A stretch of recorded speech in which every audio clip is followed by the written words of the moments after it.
Welcome to Objective 1. We're going to talk about the layers of fascia and how they relate to the muscles in the neck. So first is the superficial fascia, and it is connective tissue that lies between the skin and deep cervical fascia, and this contains the muscle platysma.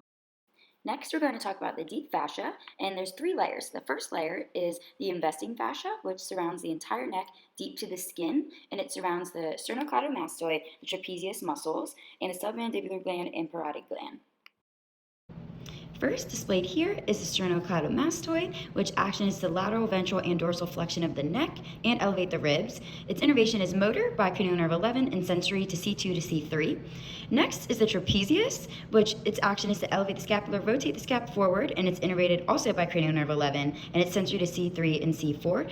These two muscles and the clavicle make up the posterior triangle, and then the omohyoid muscle is an infrahyoid muscle, and that splits the posterior triangle into the occipital triangle and the subclavian triangle. Next, we're going to talk about the remaining two deep fascias. The first is the prevertebral fascia, and this surrounds the anterior, middle, posterior scalenes, levator scapula, the splenius capitis, and the vertebral column.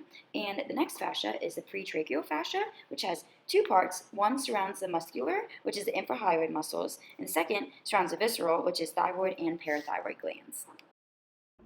Demonstrated here are the muscles that the prevertebral fascia surrounds. So here is the splenius capitis, here's the levator scapulae, and here are the scalenes. Demonstrated here are the infrahyoid muscles that are surrounded in the pretracheal fascia, and their action is to depress and stabilize the hyoid and the larynx during swallowing and speaking. Here is the thyrohyoid, sternohyoid, omohyoid, the superior belly, inferior belly, and the sternohyoid.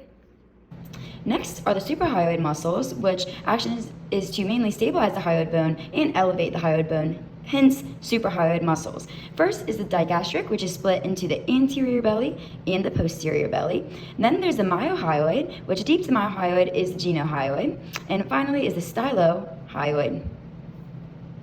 Finally, the carotid sheath is derived from all three of these deep layer fascias, and it contains the common carotid and internal carotid arteries, IJV, vagus, and the carotid sinus nerve.